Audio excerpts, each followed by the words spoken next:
Hindi, para naganit ko na kay Dinoy ko. Aray, pagid. Ito dami, tanga o. Laka, basta silulit sa bulsa ang balok mo. Ay, aralas manoy. Aran sa kag ito.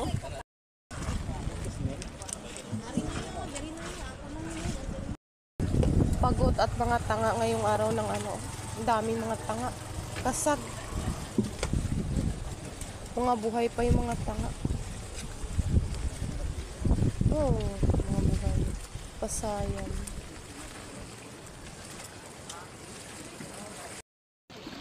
Nagani, ari nagani kay Kwano. Walong ko. Kwano man. Ay niyo. Ako lang ko. So mga kaisdaan dito sa Basiao, yun, yung kita nyo yung mga kaisdaan yan, yung mga yan. So yun yung mga bahay ng mga tahong dito sa Basiao mga kaisdaan. So yan, napakaganda at napakahubas talaga ngayong araw po ng Sabado mga kaisdaan. December 6, 2025 dito sa Ruha City ng Basiao mga kaisdaan yan. Kita nyo yung mga ano yan, bahay na yan. So yan yung mga bahay ng mga tahong. So dito yung kinukuha yung mga tahong, talaba at mga kasagat, mga priskang isda sa Basiao. Yan o, yung papunta doon. Napakagandang lugar ng Basiao mga kasdaan. So yung isla na yun, nag-iisa talagang isla diyan. Ngayong araw po ng Sabado mga kasdaan. So wala pa talaga siyang tubig. So hubas pa. Pero napakalakas po ng mga alon.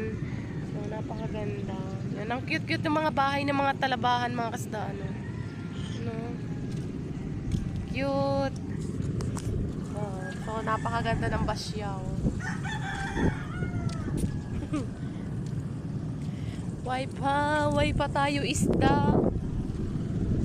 Hanap-hanap pa tayong isda kasi galing na kami dun sa kabilang fishing port. Wala kami nakuhang isda mga isda kasi naulan nga dito sa amin. So, naghahanap-hanap kami ng mga isda kung may mga pagod. So, may mga pagod man kanina. Nakakuha kami mga buhay. So, nasa 120 yung kilo yung mga pagod dito sa Basiao, mga buhay pat priska.